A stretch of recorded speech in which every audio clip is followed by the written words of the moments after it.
প্রাণীরা বিশ্বনবীকে ভালোবাসতো। হাদিস শরীফের মধ্যে এসেছে বিশ্বনবী যখন খাইবারে গেলেন তখন একটা গাদা নামক একটা প্রাণী রাসূলের কাছে এসে বলে, ইয়া মুহাম্মদ সাল্লাল্লাহু আলাইহি সাল্লাম, খাইবারে আপনি বিজয় করেছেন, 9টা দুর্গ আপনার অধীনে এসেছে, ইহুদিরা পরাজিত হয়েছে।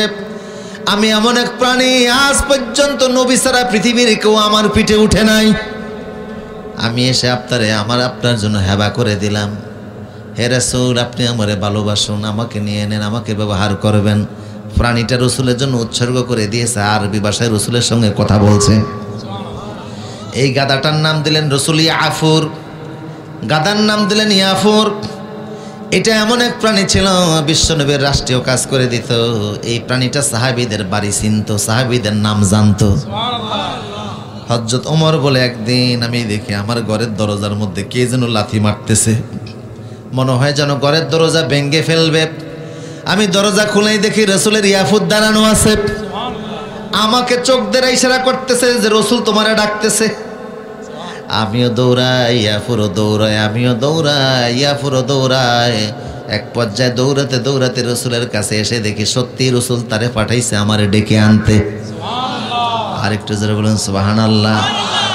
হাদিস সাক্ষী, আল্লাহর নবী যেদিন ইন্তেকাল করলেন সাহাবায়ে কেরাম জোরদারায় কাঁদলো, চোখের পানি ছাড়লো, সারাদিন পর্যন্ত মাটিতে ঘোরাঘুরি খেলো। হযরত ওমর তো জ্ঞান হারিয়ে জমিনেই পড়ে গেলেন। শেষ পর্যন্ত সন্ধ্যা যখন হয়ে গেল, সাহাবায়ে কেরাম যার যার ঘরে পৌঁছে গেছে, যার যার ঘরে চলে গেছে, দরজা বন্ধ করে দিয়েছে। কিন্তু ইয়াফুর সে যাবে কোথায়? রসুল তো জমিনে নাই।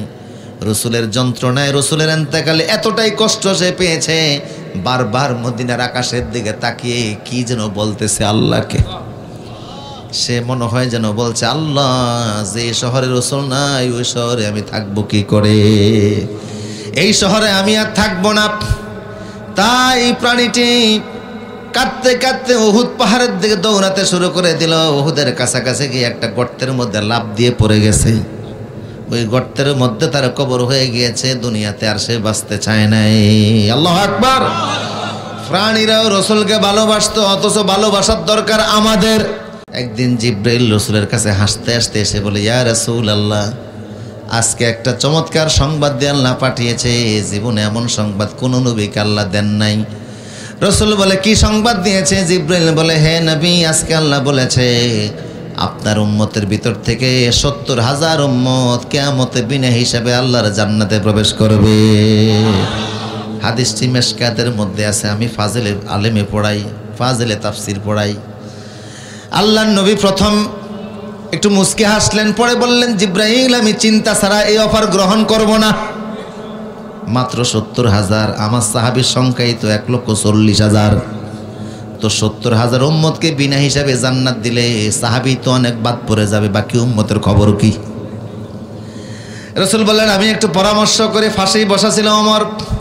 ওমরকে বলে, হে ওমর, আল্লাহ আমার কাছে জিব্রাইলের মারফতে প্রস্তাব পাঠিয়েছে, আমার উম্মতের ভিতর থেকে ৭০,০০০ উম্মত বিনা আযাবে জান্নাতে যাবে। তুমি কি বলো? বুঝেননি আপনারা কথা বুঝে না, আলোচনা বুঝতেছেন? হযরত ওমর বললেন, হে রাসূল, এমন অফার রাখেন না, ফেরত দিয়া দেন। এই অফার রাখার দরকার নাই। মাত্র ৭০,০০০, আমরা সাহাবীরাই তো ১,৪০,০০০। এই অফার আপনি রাখেন না, অফার ফেরত দিয়া দেন। এই অফার আপনার দরকার নাই। রাসূল বলেন, ও জিব্রাইল, অন্য কেউ আমারে পরামর্শ দিলে আমি চিন্তা করতাম, কিন্তু ওমর যেহেতু পরামর্শ দিয়েছে, লিকুল্লি নাবিয়্যিন মুহাদ্দাসুন ওয়া মুহাদ্দাসে ওমর, দুনিয়ার সব নবীর একজন মুহাদ্দাস থাকে। আমার মুহাদ্দাস হলো আমার ওমর। মুহাদ্দাস কাকে বলে? আল্লাযী ইয়ানতিকু বিলিসানি রাব্বি। মুহাদ্দাস হলো ওই ব্যক্তি যিনি আল্লাহর জবানে কথা বলে। আমার ওমর কথা বলতে দেরি হয়, ওটা আল্লাহর জবান হয়ে নাজিল হতে দেরি হয় না। সুবহানাল্লাহ। কোরআনের প্রায় ৫৫টা আয়াত ওমর যেমনে চাইছে সেভাবেই নাজিল হয়ে গেছে। সুবহানাল্লাহ বলবেন না? ওমরের কথা কোরআনের আয়াত হয়ে নাজিল হয়। কি ওমর আমরা পেয়েছি? এমন নেতার পৃথিবীর কেউ। হযরত ওমর, জিব্রাইল রসুলের কাছে আসছেন ৪০,০০০ বার, নূহ নবীর কাছে ৯৫০ বছরে জিব্রাইল গেছে মাত্র ৫ বার। আর রসুলের কাছে ২৩ বছরে আসছে কতবার? ৪০,০০০ বার। জিব্রাইল দৌড়ে আবার আসলেন, ও নবী, আল্লাহর অফার আপনি ফেরত পাঠিয়েছেন, কিন্তু আল্লাহ ফেরত নিতে চায় না। আল্লাহ বলেছে, আলাম নাশরাহ লাকা সাদরাক ওয়া ওয়াদা'না আনকা উযরাক। আল্লাহু আকবার। আল্লাহ বলছে, ওয়ালা সাউফা ইউতিকা রাব্বুকা ফাতারদা, আল্লাহ আপনারে খুশি করবে। এবার যান ৭০,০০০ উম্মত নয়, ৭০,০০০-এর প্রতিজনের সঙ্গে ৭০,০০০। তার মানে হলো ৭০,০০০-এর ৭০,০০০ দ্বারা গুণ দিলে যত হবে ৪৯০ কোটি উম্মত। ৪৯০ কোটি উম্মত যাদের আমল নামায় শিরিক থাকবে না, কুফুর থাকবে না, বেদাত থাকবে না, এমন ৪৯০ কোটি উম্মতকে বিনা আযাবে আল্লাহ জান্নাত দান করে দিবে। একটা মেয়ে জন্ম নিয়েছে হান্না বিনতে ফাকুদের ঘরে, ইমরানের ঘরে। তার বাবা ইমরান, ওই মেয়েটাকে নাকি আল্লাহ কবুল করে নিয়েছে। মেয়েটা মসজিদের জন্য উৎসর্গিত হয়েছে। এখন এলাকার সব মানুষ পাগল হয়ে গেছে মেয়েটার সেবা করার জন্য। যখন তারা জানতে পেরেছে মেয়েটাকে আল্লাহ কবুল করে নিয়েছে, এখন তারা বুঝতে পেরেছে এমন মেয়ে যদি সেবা করি আল্লাহর সাহায্য আছে না নাই, আল্লাহর রহমত আসবে, বরকত আসবে। অসংখ্য ফাটতি হয়ে গেল, আমরা মেয়েটার সেবা করবো, আমরা খেদমত করবো। কেন করবো? কারণ এই মেয়েটাকে কে কবুল করছে? আল্লাহ কবুল করার ঘোষণা দিয়েছে। আমার প্রিয় সুদী, ফাতাকাব্বালাহা রাব্বুহা বিকাবুলিন হাসানিন ওয়া আমবাতাহা নাবাতান হাসানা। সবাই মিলে প্রতিযোগিতা করতে লাগলো কে মরিয়মের সেবা করবে। এদের ভিতরে এখন প্রতিযোগিতা শুরু হয়ে গিয়েছে। ২৬ জন লোক প্রতিযোগিতায় অংশগ্রহণ করেছে। প্রত্যেকের নাম লোহার কলমের মধ্যে লিখে পানির মধ্যে ছেড়ে দিয়েছে। সবার কলমগুলি পানিতে ডুবে গেছে। একটা কলম পানিতে ভাসতে শুরু করে দিয়েছে। ওই কলমের গায়ে দেখে হযরতে জাকারিয়া নবীর নাম লেখা। কুরআন বলছে, ওয়া কাফালাহা জাকারিয়া, হযরতে জাকারিয়া নবী এখন মরিয়মের কফিল হয়ে গেছে, মরিয়মের খাদেম হয়ে গেছে। ছোট্ট মরিয়মকে জাকারিয়া এখন দেখে রাখে, আবার সম্পর্কে উনি আপন খালু। সুবহানাল্লাহ বলবেন না? আপন কি? আমার ভাইরা, হযরতে মারিয়ামের জন্য একটা রুম দেওয়া হলো মসজিদের পাশে। বড় চমৎকার, ইন্টারেস্টিং কথা। প্রত্যেকটা কথার ভিতরে কোরআন থেকে বলছে বরকত আছে না নাই। হযরতে জাকারিয়া তিনি মসজিদের ইমাম, তিনি সমকালীন যুগের নবী। তিনি মসজিদের রুমের ভিতরে হযরত মরিয়মকে দেখে রাখেন। খাবারের সময় খাবার দেন, পানির সময় পানি দেন, সকালে নাস্তা দেন, দুপুরে খাবার দেন, রাতে খাবার দেন। বাহিরের দিক দিয়ে তালা মেরে নিজে চলে যান দাওয়াতি কাজে, সময় মতো এসে খাবার দিয়ে যান। আজকে তিনি ভুলে গেলেন, দাওয়াতি কাজে অনেক দূরে চলে গিয়েছেন, খাবার আন দিতে তিনি ভুলে গেলেন। দেরি হয়ে গেল, 2টার সময় খাবার দেওয়ার কথা, তিনি আস্তে আস্তে সন্ধ্যা হয়ে গিয়েছে। একটু তিনি ভিতরে ভিতরে মানসিকভাবে কষ্ট পেলেন। আহারে, আমার মা মরিয়ম আজকে দুপুরে লাঞ্চ করতে পারে নাই, না জানি বাচ্চাটা না খেয়ে কেমন কষ্ট আছে, সময় মতো খাবার দিতে পারলাম না। খাবার নিয়ে এসে বাহিরের দিক দিয়ে যখন তিনি তালা খুললেন, ভিতরে ঢুইকা দেখে মরিয়মের সামনে খাবার পড়ে আছে। কুল্লামা দাখালা আলাইহা জাকারিয়াল মিহরাব, ভিতরে তিনি ঢুকলেন, ঢুকে দেখে মরিয়মের সামনে অসংখ্য খাবার। ও আল্লাহু আকবার! ওয়াজাদা ইনদাহা রিজকান, অনেক রিজিক পড়ে আছে, অনেক ফলমূল পড়ে আছে, অনেক খাবার পড়ে আছে। ক্বালা ইয়া মারইয়ামু আন্না লাকি হাযা, ও মরিয়ম এই খাবারগুলো কোত্থেকে এসেছে? মরিয়ম বলতেছে, ক্বালাত হুয়া মিন ইনদিল্লাহ ইন্নাল্লাহা ইয়ারযুকু মান ইয়াশাউ বিগাইরি হিসাব। ও খালু, এই খাবারগুলি আমার আল্লাহ জান্নাত থেকে প্যাকেট করে আমার জন্য পাঠিয়ে দিয়েছে। এমন ফল, এমন খাবার পাঠিয়েছে যেই ফল সেই সময় সেই সমাজে পাওয়ারও কথা না। আমার প্রিয় সাথী, এইরকম বেমৌসুমি খাবার দেওয়ার ক্ষমতা আমার আল্লাহর আছে না নাই? কেউ যেটা পারে না সেটা পারেন কে? কেউ যেটা দেয় না সেটা দেন কে? কেউ যেটা বোঝে না সেটা বোঝেন কে? কেউ যেটা শোনে না সেটা শোনেন কে? এই জন্য চাইবো কার কাছে? আওয়াজ দিয়ে বলেন, কার কাছে? এই জন্য আমরা নামাজে পড়েন, ইয়াকা না'বুদু ওয়া ইয়াকা নাস্তাঈন ইহদিনাস সিরাতাল মুস্তাকিম সিরাতাল্লাযীনা আন'আমতা আলাইহিম গায়রিল মাগদুবি আলাইহিম ওয়ালাদ-দাল্লিন। আমার ভাইরা, এখন আমি আমার প্রয়োজনে তাফসিরের বাকি অংশ করার জন্য কিছু সময়ের জন্য সূরা মরিয়মে একটু আমার যাওয়া লাগবে। আপনারা কি আমার সাথে যাইতে রাজি আছেন? এতক্ষণ আমরা আলে ইমরানে ছিলাম, এখন কিছু সময়ের জন্য সূরা মরিয়মের ভিতরে আমরা একটু যাব। ও উচ্চ কণ্ঠে বলুন তো আল্লাহু আকবার। অত্যন্ত ইন্টারেস্টিং আলোচনা সামনে অপেক্ষা করতেছে। আলোচনাগুলি শুনে বেহেশতি আল্লাহওয়ালা হয়ে, জান্নাতি হয়ে, চোখের পানি ছেড়ে ময়দান থেকে আমরা বিদায় হব। পারা যাবে ইনশাআল্লাহ? কে কে পারবো হাত তুলে আল্লাহকে দেখাই। আল্লাহ কবুল করুন, বলুন আমিন। হাত নামান। আমার প্রিয় সদী, হযরতে মরিয়ম আলাইহিস সালাম, আযকুর ফিল কিতাবে মারইয়াম ইযিন তাবাদাত মিন আহলিহা মাকানান শারকিয়্যা। হযরতে মরিয়ম তার রুমের ভিতরে আছে। এখন মরিয়ম বাড়িতে যায় না, ছোটবেলা থেকেই রুমের ভিতরে বড় হচ্ছে। মনোযোগ আছে তো আপনাদের? মরিয়ম রুমে থাকে, খাবারের সময় দরকার হলে খাবার দেয় কে? জাকারিয়া আলাইহিস সালাম। আবার আল্লাহও দেয়, ঠিক কিনা বলেন? এই মরিয়ম রুমের ভিতরে বড় হচ্ছে। এখন মরিয়ম বড় হয়ে গেছে, কিশোরী হয়ে গিয়েছে, বয়স বেড়ে গিয়েছে।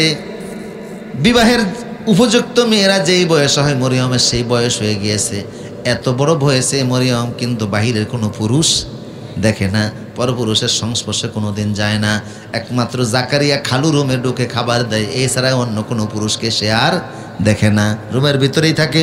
কিন্তু হঠাৎ করে মরিয়ম একদিন দেখে ফাত্তাখাযাত মিন দুনিহিম হিজাবান ফাআরসালনা ইলাইহা রূহানা ফাতামাসসালা লাহা বাশারান সাওয়িয়া। মরিয়ম দেখে একদিন তার রুমের ভিতরে একটা যুবক ছেলে দাঁড়িয়ে আছে। দরজা বাহিরের দিক দিয়ে বন্ধ, দরজা বাহিরের দিক দিয়ে তালা মারা, রুমে একটা যুবক দাঁড়িয়ে আছে। মরিয়ম যুবককে দেখে ভয় পেয়ে গেল। ফাতামাসসালা লাহা বাশারান সাওয়িয়া। যুবকটা ঘরে প্রবেশ করেছে, মরিয়ম রুমের ভিতরে। মরিয়ম আর যুবক, আর কেউ নাই। যুবককে দেখা মাত্রই মরিয়মের শরীরের পশমগুলি দাঁড়িয়ে গেল, ভীত সন্ত্রস্ত হয়ে গেল। কাঁপা কাঁপা কণ্ঠে বলছে, কে তুমি? ওহ আল্লাহু আকবার। কে তুমি? আমরা কি বানিয়ে বলতেছি না কোরআন থেকে? মরিয়ম বলছে, কে তুমি? ক্বালাত ইন্নী আউযু বিররহমানি মিনকা ইন কুনতা তাকিয়া। ও যুবক, তোমার হাত থেকে আমি আল্লাহর কাছে আশ্রয় চাই। যুবক রে, আজ পর্যন্ত পৃথিবীর কোনো পরপুরুষ আমাকে টাচ করে নাই, ধরে নাই। টাচ করবে দূরের কথা, পরপুরুষের চেহারা আজ পর্যন্ত আমি দেখি নাই। আমি এখানেই থাকি, আমার খালু আমার এখানে খাবার দিয়ে যায়, আমি এখানেই খাই, আল্লাহ দেয়। কেন তুমি আমার ঘরে এসেছো? ইনকুম তা তাকিয়া। তুমি কি তাকিয়া নাকি? তাকিয়া দুটি তাফসির করেছেন মুফাসসিররা। কয়টা? এক নম্বর তাফসির হলো, ওই যুগে তাকিয়া নামক একটা সন্ত্রাসী ছেলে ছিল। সেই যুগে সন্ত্রাসী ছেলে নাম তাকিয়া। নামটা কত সুন্দর। আর আমাদের দেশের এখনকার সন্ত্রাসীদের নাম কি বিশ্রী নাম, ঠিক কিনা বলেন? ফিস্তি হান্নান, মুরগি মিলন, কালা জাহাঙ্গীর, হ্যাঁ এরকম নাম আছে না নাই? কি নাম সন্ত্রাসীদের নাম? শীর্ষ সন্ত্রাসী। সন্ত্রাসী শব্দটা শুনলেই তো কেমন জানি লাগে। কথা বলেন ঠিক কিনা? ইসলামে কোনো সন্ত্রাসী স্থান নাই। আমার প্রিয় সুদীপ, মরিয়ম বললেন, তুমি কি সেই সন্ত্রাসী তাকিয়া নাকি যার কথা আমি মরিয়ম আমার খালু জাকারিয়ার কাছ থেকে শুনেছিলাম?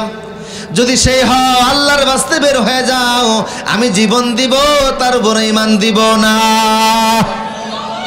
আমি এমন না রে, আমি জীবন দিব, তারপর ঈমান। কেন তুমি আমার ঘরে এসেছো? মরিয়ম এক কদম দুই কদম করে পিছনের দিকে যায়, আর যুবক সামনের দিকে আগায়। 2 নম্বর মরিয়ম বললেন, তাকিয়া মানে মুত্তাকি, তার মানে তোমারে তো ভালো মনে হচ্ছে, ভদ্র মনে হচ্ছে, তাইলে আমার রুমে কেন আসছো? বের হয়ে যাও। যুবক রে, জীবন দিব, তারপরে ঈমান দিব না। আমার প্রিয় সতী, কিন্তু যুবক কথা শোনে না, বেরও হয় না। 1 কদম 2 কদম করে মরিয়মের সামনে আগায়, মরিয়ম পিছনের দিকে যায়। এক পর্যায়ে দেওয়ালের সঙ্গে যখন ফিট থেকে গেছে, মরিয়ম একটা ছুরি হাতে নিয়েছে। ওই ছুরিটা ছিল জান্নাতি স্বর্ণের ছুরি। এখনো সেই ছুরিটা ফিলিস্তিনের মিউজিয়ামের ভিতরে আছে। সুবহানাল্লাহ বলবেন না? ফিলিস্তিন এলাকায় অনেক বরকতময় জিনিস আছে, অনেক নবীদের কবর আছে। ওই ফিলিস্তিনে এখন ইহুদিরা দখল করে প্রতিদিন মানুষ মুসলমান মারতেছে। তবে আগামী সামনে সময় আসতেছে যেদিন পৃথিবীতে একটা ইহুদিও থাকবে না। ইমাম মাহদি ঈসা নবীর নেতৃত্বে সারা বিশ্বে মুসলমান ইসলাম কায়েম করবে। কথা বলো ঠিক কি না? একটা ইহুদিও থাকবে না। এমনকি কোনো গাছের ভিতরে লুকিয়ে থাকলে গাছ বলবে, আমার পিছনে ইহুদি আছে, ওরে ধর। ইসলাম নিয়ে তারা অনেক বছর বাদরামি করেছে, সামনে আল্লাহ সুযোগ দিবেন না, ঠিক কিনা? তারা দাজ্জালকে স্বাগত জানানোর জন্য প্রস্তুতি আছে। আমরা বলি তোমরা দাজ্জালের অনুসারী হও, আমরা হব নবীদের অনুসারী। ঈসা নবী দাজ্জালকে দেখা মাত্রই যে ঈসা নবী চোখের নজর দাজ্জালের গায়ে দিবেন, সে লবণের মতো গলে একেবারে নিঃশেষ হয়ে যাবে। এরপরও তিনি তারে হত্যা করবেন, ইহুদিদেরকে মারবেন। টেনশন নেবেন না, আগামীর বিশ্ব হবে ইসলামের বিশ্ব। আগামীর সমাজ কোরআনের সমাজ। আল কোরআনের সমাজ গড়ার জন্য প্রস্তুতি নিতে রাজি আছেন না নাই? আমার প্রিয় সদীপ, ইহুদিরা পৃথিবীর চরম অসভ্য জাত, বড় বড় জাত, বড় বক্র চরিত্রের মানুষ। পৃথিবীর সব নবীদেরকে ওরা কষ্ট দিছে। কথা বলেন ঠিক কিনা? তাদের উপর আল্লাহর লানত আছে না নাই? আমরা প্রত্যেক নামাজের ভিতরেও তাদের সেই লানতের কথাটা ঘোষণা করে আমরা বলি গায়রিল মাগদুবি আলাইহিম ওয়ালাদ-দাল্লিন। জোরে বলুন আমিন। ওদের উপর আল্লাহর গজব, আল্লাহর লানত। ইহুদি খ্রিস্টান যারা পথভ্রষ্ট হয়ে গিয়েছে, সব নবীদেরকে ওরা কষ্ট দিয়েছে। কথা বলেন ঠিক কিনা? একদিনে তারা মাত্র দুপুর পর্যন্ত 120 জন নবীর হত্যা করেছে। ওদের নবী ছিলেন মূসা আলাইহিস সালাম। কষ্ট হচ্ছে মনে আপনাদের? মূসা ওদেরকে বলতেছে চলো আমরা জিহাদে যাই। ওরা কয় ইযহাব আনতা ওয়া রাব্বুকা ফাকাতিলা। জিহাদে যাওয়ার দরকার হলে আপনি আর আপনার আল্লাহ যান, আমরা এখানে বসে দোয়া করবো, আমরা যুদ্ধের মধ্যে নাই। নাউজুবিল্লাহ বলবেন না? এই টাইপের তারা ছিল। আমার প্রিয় সুদীপ, হযরতে মরিয়ম আলাইহিস সালাম তিনি নিজের রুমের ভিতরে আছেন সন্তান। তিনি এখন তার সামনে একটা যুবক দাঁড়িয়ে আছে। মরিয়ম বলতেছে, যুবক রে তুমি আমার রুম থেকে বের হয়ে যাও, আমি এই যে ছুরি আমার হাতে আছে, প্রয়োজন বোধে জীবন দিব, তারপরও ঈমান দিব না। আমার প্রিয় সদী, এমন সময় আল্লাহ বললেন, জিব্রাইল তুমি তোমার পরিচয় এখন আর গোপন রেখো না, প্রকাশ করে দাও। জিব্রাইল বলল, মরিয়ম কেন তুমি ভয় পাচ্ছ? ক্বালা ইন্নামা আনা রাসূলু রাব্বিক। আমি তো যুবক না, আমি হচ্ছে জিব্রাইল। আমি কে? ও জিব্রাইল, আপনি এইভাবে করে যুবকের সুরত ধরে আমার কাছে আসছেন? হ্যাঁ এসেছি। কেন এসেছেন? লি আহাবি লাকি গোলামান জাকিয়া, লি আহাবা লাকি গোলামান জাকিয়া। মরিয়ম, আল্লাহ আমারে তোমার কাছে পাঠাইছে একটা পবিত্র সন্তান দেওয়ার জন্য, একটা পাক সন্তান দেওয়ার জন্য। বোঝা গেল জমিনে নাপাক সন্তানও আছে না নাই? কথা কয় না? সখা তার সখীর নিয়া, প্রেমিক তার প্রেমিকের নিয়া, বন্ধু তার বান্ধবীর নিয়া, মগা তার মগির নিয়া। এখানে সেখানে গাছের আবডালে 14ই ফেব্রুয়ারিতে হাত ধরাধরি করে নাপাকভাবে যে সকল সন্তানের জন্ম দেয়, এগুলি হলো অবৈধ সন্তান। এই সমস্ত 14ই ফেব্রুয়ারি নামে 31 নামে যতগুলি দিবস আছে, বেহায়াপনা ছাড়া আর এগুলি কিছুই না। ইসলাম ও মুসলমানদের সাথে এই সমস্ত দিবসের কোনো সম্পর্ক নাই। আমাদের ভালোবাসা 24 ঘন্টা, সারা বছর, সারা জীবন। কথা বলেন ঠিক কিনা? এগুলি কাফের মুশরিকদের আমদানি করা জিনিস, এর সাথে আমাদের সম্পর্ক নাই। বরং আমরা সকাল বিকাল শুরু করে আমাদের ভালোবাসা দিয়ে। কথা বলো ঠিক কিনা? 14ই ফেব্রুয়ারি যে কারা আনছে? শাহবাগে আমার পরিচিত এক ফুলের দোকানদার, সে বলছে একদিনে 2 কোটি টাকার ফুল বিক্রি করছে। চিন্তা করছেন?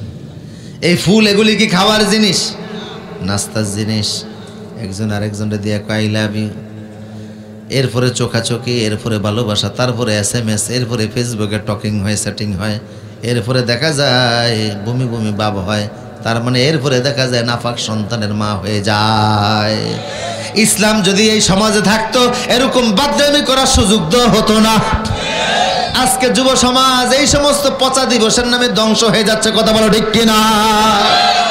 এই জন্য ইসলাম ছাড়া যুব সমাজের শান্তির দিকে আনার কোনো রাস্তা, কোনো রকম মাহফিলগুলি আছে। মাহফিলের মাধ্যমে থেরাপি দেওয়া হয়। এই মাহফিলের মাধ্যমে ব্রেনের ভিতরে ইসলামী কিছু চিন্তাধারা ঢুকিয়ে দেওয়ার কারণে যুব সমাজ গুনাহ থেকে মুক্ত আছে, শুধু কোরআনের চেতনার কারণে। যদি মাহফিলগুলিও না থাকে, ভবিষ্যতে জন্ম হবে নাস্তিকদের। কথা বলো ঠিক কিনা? এই জন্য বেশি বেশি করে কোরআন চর্চার দরকার আছে না নাই? ও যুব সমাজ, ওয়াদা করো যেখানে ইসলাম নেই সেখানে আমরা যাব না। যারা কোরআন দিয়ে আমাদেরকে ডাকে না তাদের কাছেও আমরা যাব না, যারা আমাদেরকে কোরআন দিয়ে ডাকে আমরা তাদের কাছেই যাব।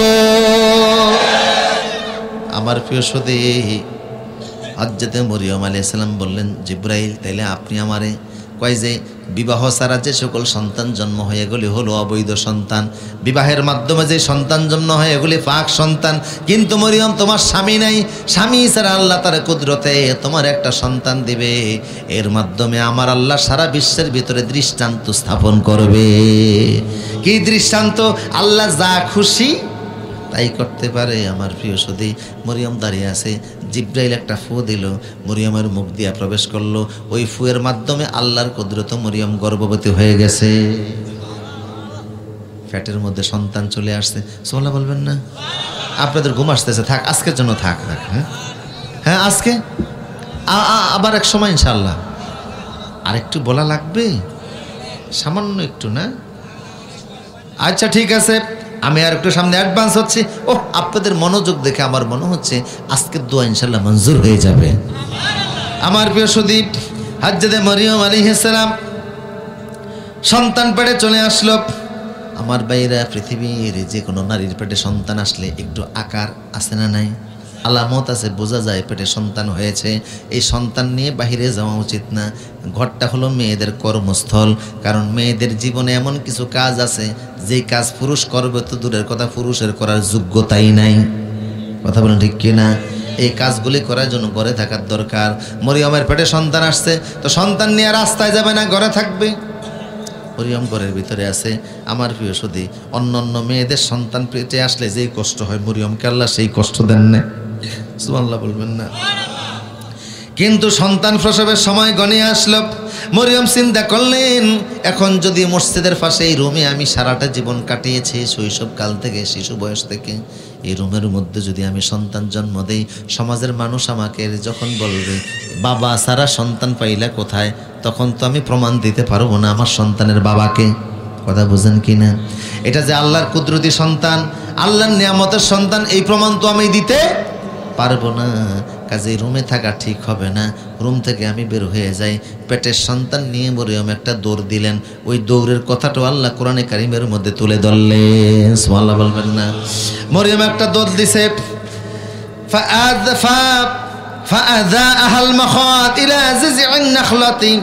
একটা 3 মাইল পর্যন্ত মরিয়ম দৌড়িয়ে গেছে। কয় মাইল? মসজিদ থেকে 3 মাইল দূরে চলে গেছে বাইতুল্লাহ হামে, একটা খেজুর গাছের নিচে। খেজুর গাছের নিচে গিয়ে মরিয়ম আফসোস করে বলতেছে, ক্বালাত ইয়া লাইতানি মিতু ক্বাবলা হাযা ওয়া কুনতু নাসিয়াম মানসিয়া।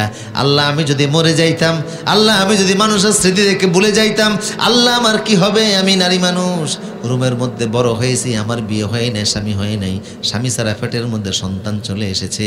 এখন এই সন্তান জন্ম নিলে আমি সমাজে কেমনে মুখ দেখাবো?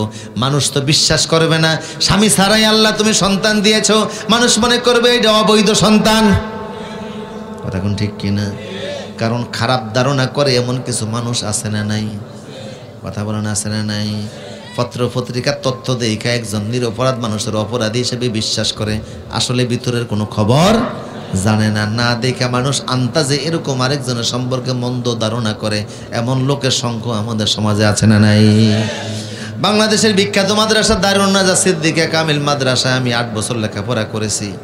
তো আলেমে যখন পরীক্ষা দিয়েছি, তখন ঢাকা বিশ্ববিদ্যালয়ে পরীক্ষা দেওয়ার জন্য আমি অ্যাডমিশন, সেখানে পরীক্ষা দেওয়ার জন্য আমি নিজে কাগজপত্র গেছি ফটোকপি করতে। তো যেখানে গেছি ডেমরা এলাকার ভিতরে একটা সিনেমার হল আছে, রানী মহল, মতি মহল। যারা ডেমরায় গেছেন তারা চিনবেন, ঢাকা ডেমরায় রানী মহল উপরে হলো সিনেমার হল, আর নিচতলা হচ্ছে কাগজপত্র ফটোকপি করার দোকান, মোবাইল অ্যাক্সেসরিজের দোকান, আরও বিভিন্ন দোকান। তা আমি ওই সিনেমার হলে দোতলায় উঠার সিঁড়ির গোড়ায় একটা ফটোকপির দোকানে গেছি কাগজ ফটোকপি করতে। কয়েকটা যুবক দাঁড়িয়ে কয়, কিরে আজকে জুমার দিন, ছবিকে আমরা একলা চাই, হুজুরও তো আইছে। ওরা ধারণা করে বসছে আমি নাকি সিনেমা চাইতে গেছি, আসলে সিনেমা চাইতে গেছি না, ফটোকপি করতে গেছি। এই যে ধারণা করে একটা কথা বলে ফেললো, এতে গুনাহ আছে না নাই? তাই রসুল বলতেন, ইয়াকুমুজ জন্না ফাইন্নাজ জন্না আকযাবুল হাদিস, মিথ্যা ধারণা থেকে বেঁচে থাকো, অনেক ধারণা বড় বড় কবিরা গুনাহ জন্ম দেয়। কথা বলে ঠিক কি না? আজ না জেনে না শুনে ধারণা করে কোনো কথা বলা যাবে না। এই জন্য এখনকার বড় সন্ত্রাস হচ্ছে মিডিয়া সন্ত্রাস। হলুদ মিডিয়া যেগুলি, কিছু আছে বস্তুনিষ্ঠ সত্য সংবাদ প্রচার করে, আর কিছু আছে দিনের রাত বানায়, রাতের দিন বানায়। কথা বলেন ঠিক কিনা? তা আপনি ধারণা করলেন একরকম, বাতর ভিতরে হয়ে গেল আরেক রকম। আল্লাহ তারা ধারণা করবে আমি অবৈধ সম্পর্ক করে সন্তান জন্ম দিয়েছি, কিন্তু আল্লাহ এটা তো তোমার কুদরতি পাক সন্তান, তুমি আমার সন্তানের মাধ্যমে দুনিয়াতে তুমি প্রমাণ করবা তুমি আল্লাহ যা খুশি তা পারো। মরিয়ম বলে আল্লাহ এরপরও আমার জানি কেমন কেমন লাগে, আমি যদি মরে যাইতাম, আমি যদি মানুষের স্মৃতি থেকে মিটিয়ে যাইতাম। আল্লাহ বলেন ও মরিয়ম চিন্তা করো না, আল্লাহ তাহা জানে কদ জাআলা রব্বুকে তাহতাকে সারিয়া, ও মরিয়ম টেনশন করো না, আমি আল্লাহ তোমার সাথে আছি। তোমার পানি লাগবে দেখো, তোমার পায়ের নিচ থেকে আমি আল্লাহ পানি চালু করে দিছি। সুবহানাল্লাহ বলবেন না? মরিয়ম তোমার খাবার লাগবে দেখো, মৃত খেজুর গাছের পাশে তুমি ট্যাক লাগিয়ে বসেছো, তোমার শরীরের বরকতে মৃত খেজুরটাকে, খেজুর গাছটাকে আমি আল্লাহ জিন্দা বানিয়ে দিয়েছি। ও মরিয়ম খেজুর খাও, পানি খাও। সুবহানাল্লাহ বলেন সুবহানাল্লাহ। ওহুজ্জি ইলাইকা বিজিজইন নাখলাতি তুসাকাত আলাইকা রুতাবান জানিয়া, মরিয়ম রে খেজুর গাছের মধ্যে হালকা আঘাত করো, দেখবা তরু তাজা খেজুর তোমার কোলের মধ্যে পড়তেছে। আমার ভাইরা রাসূল বলতেন খেজুর গাছের দৃষ্টান্ত হলো মুসলমানদের মতো। সুবহানাল্লাহ বলবেন না? মুসলমানের দৃষ্টান্ত হলো খেজুর গাছের মতো, খেজুর গাছের দৃষ্টান্ত হলো মুসলমানের মতো। পৃথিবীর যে কোনো গাছ, পৃথিবীর যে কোনো গাছ, মানুষের যদি হাত কাটা যায় মানুষ মরে না, পা কাটা যায় মানুষ মরে যায়, অঙ্গ প্রত্যঙ্গ কাটলে মানুষ মরে না। খেজুর গাছের যদি কোনো অঙ্গ প্রত্যঙ্গ ডালফালা কাটে তাহলে খেজুর গাছ মরে না, কিন্তু মানুষের কল্লা কাটলে মানুষ যেমন বাঁচে না, খেজুর গাছের কল্লা কাটলেও খেজুর গাছ আর, কিন্তু এমন আর দুনিয়ার যত বাকি গাছ আছে মাথা কাইটা দিলেও তো ওই সমস্ত গাছ বাঁচে। কথা কোন ঠিক কিনা? এই খেজুর গাছ মরিয়ম তোমার বরকতে মৃত খেজুর গাছকে আমি আল্লাহ জিন্দা করে দিয়েছি। আঘাত করো দেখবা তরু তাজা খেজুর কুলের মধ্যে পড়বে। মরিয়ম খেজুর খাচ্ছে, এই অবস্থায় আল্লাহ ওনার সন্তান ঈসাকে দুনিয়াতে নিয়ে আসছে। আরো জোরে বলুন সুবহানাল্লাহ। ফাকুলি ওয়াশরাবি ওয়াকাররি আইনা, আল্লাহ বলেন খেজুর খাও, পানি খাও, কলিজা ঠান্ডা জোড়াও। হঠাৎ করে সন্তান চলে আসছে, কষ্ট হয় নাই, ব্যথা হয় নাই, কারণ মা নাই, আত্মীয় নেই, স্বজন নাই। এমন পরিস্থিতিতে মেয়েদের পাশে অনেক লোক থাকা লাগে। কথা কোন ঠিক কিনা? নর্মাল ডেলিভারি হয় না, অনেক সময় হসপিটালেও নেওয়া লাগে, সিজারেও অনেক সময় মায়েরা মারাও যায়। কিন্তু এমন অবস্থা মরিয়মের পাশে পৃথিবীর একটা মানুষও নাই। আল্লাহ সহজ করে দিলেন, সন্তান পেটের মধ্যে থেকে দুনিয়াতে আসলো। এবার মরিয়ম কয় আল্লাহ এবার আমি কি করব? আল্লাহ বলেন এবার সমাজে যাও। সমাজে গিয়ে কি করব? সমাজের মানুষ তো আমারে মন্দ বলবে, গালিগালাজ করবে, তারা বলবে আমি অবৈধ সন্তান নিয়ে এসেছি। আল্লাহ বলেন মরিয়ম তুমি কোনো কথাই বলবা না, ওরা যাই বলুক না কেন, তুমি শুধু বলবা ইন্নী নাযারাতুল রহমান সাওমা, আজকে আমি আমার আল্লাহর নামে রোজা রেখেছি। ফালান উকাল্লিমাল ইয়াওমা ইনসিয়া, আজকে আমি কোনো কথাই বলবো না। সেই যুগের নিয়ম ছিল রোজা রাখলে কথাও বলা যাইতো না। কথা কোন ঠিক কিনা? একদিকে না খেয়ে থাকা লাগবে, আরেকদিকে কথা বলা যাবে না। আমাদের যুগে যদি এমন অবস্থা হইতো তাইলে কি আর রোজা রাখতে পারতো? কারণ আমরা যেই কথা বলি, এতেকাফের মধ্যে বসলেও কথা আছে না নাই? বুড়া মানুষেরা নিয়ে মসজিদের এতেকাফে দেয়, কথা ছোড়ে, কারোর কথা হয় হোতাকাফ, মানে সারাদিন শুয়েই থাকে আবাদতে না। কারোর হলো মুতাকাফ, মানে এটা ডায়াবেটিসের রোগী, মসজিদের তো টয়লেটে আসে আর যায়। কারোর হইলো কথা কাপ, সাধু কথাই চলতে থাকে। এরকম লোক আছে না নাই? কথা সহকারে আমাদের রোজা, আর সেই যুগে রোজা ছিল কথা বলা যাবে না। মরিয়ম কোনো কথাই বলে না। সন্তান কোলের মধ্যে করে সমাজে গেছে, সমাজের লোকেরা মরিয়মকে ঘিরে ধরছে। কিরে মরিয়ম, কয়েকদিন যাবত তোমার রুমে দেখি না, তোমার খালু তোমারে খুঁজে পায় না, কোথায় গিয়েছিলে? ইয়া উখতা হারুন, হে হারুনের বগ্নি মুসা নবীর আত্মীয় স্বজন তুমি মরিয়ম, ব্যভিচার করে কি করে সন্তান জন্ম দিয়ে সমাজের মধ্যে এসেছো? তোমার মা হান্না বড় ভালো মানুষ ছিল, তোমার বাবা ইমরান বড় ভালো মানুষ ছিল, আমাদের ইমাম সাহেব ছিল, ইমাম সাহেবের মেয়ে হয়ে ব্যভিচার করে সন্তান জন্ম দিয়ে দুঃসাহস নিয়ে আমাদের সমাজে এসেছো। এত বড় সাহস তোমার! তোমার সন্তান নাপাক, যেই বলছে নাপাক, সদ্য জন্ম নয়, ঈসা বড় বড় চোখ করে ওদের দিকে তাকাচ্ছে। এ মারিয়াম, তোমার এই সন্তানের পরিচয় কি? এর বাবাকে? কোত্থেকে সন্তান জন্ম দিয়েছ? নাপাক সন্তান জন্ম দিয়ে সমাজে এসেছো, লজ্জা করে না? এমন সময় বাচ্চা ঈসা মাত্র জন্ম নিয়েছে, ছোট্ট ঈসা মায়ের কোল থেকে স্পষ্ট মানুষের মতো কথা বলা শুরু করে দিয়েছে। ও আল্লাহু আকবার। ঈসা বলছে, শোনো, আমার মাকে ব্যভিচারের অপবাদ দিবা না, আমাকে নাপাক বলবা না, আমি পাক সন্তান। ইন্নী আব্দুল্লাহ আতানিয়াল কিতাব ওয়া জাআলানি নাবিয়্যা। আরে আমি তো আল্লাহর বান্দা। ওয়া জাআলানি নাবিয়্যা, আমার ছোট্ট মানুষ দেখলে কি হবে, আমি কিন্তু তোমাদের নবী। লোকেরা কয়, বাবা রে বাবা, তোমার কি আছে? কয়, আল্লাহ আমার কিতাবও দিছে, নাম হলো ইনজিল। আর কি দিয়েছে? আরে তোমরা আমারে চিনো না? ওয়াইনা ওয়াজআলানি মুবারাকান আইনামা কুনতু ওয়া আওসানি বিসসালাতি ওয়াজ যাকাতি মা দুমতু হাইয়া। আমি ছোট্ট হলে কি হবে তোমাদেরকে উপদেশ দিচ্ছি, এখন থেকে সব নামাজ পড়বা, রোজা রাখবা। বাচ্চা ছেলে আঙ্গুল সে নামাজের কথা কয়, মাত্র জন্ম একদিনও না। লোকেরা মরিয়মের পায়ে পড়ছে, মরিয়ম রে, না জেনে তোমারে আমরা মন্দ কথা বলেছি, খারাপ কথা বলেছি, কটু কথা বলেছি, বুঝতে পারে নাই। আন্তাজে বলছি তুমি নাপাক সন্তান জন্ম দিয়েছো, যেই সন্তান জন্মের পর কথা বলে, এই সন্তান আল্লাহর রহমতে সন্তান ছাড়া কিছুই হতে পারে না।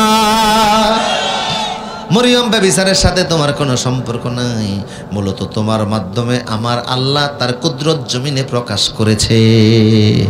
সে আল্লাহর গোলাম হতে পেরে খুশি না বেজার? কথা বলেন, খুশি না বেজার? এমন আল্লাহর গোলাম হয়ে বাকি জীবন কাটাবো, রাজি আছি তো ইনশাআল্লাহ? কে কে রাজি আছি দেখি তো? নারে তাকবীর।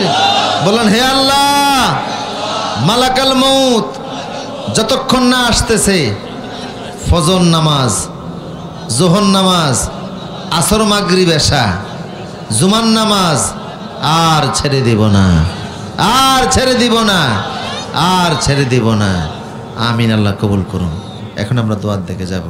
সভাপতি সাহেব হয়তো বা দু একটা কথা বলবে, তারপরে কেউ উঠবেন না মেহেরবানি করে।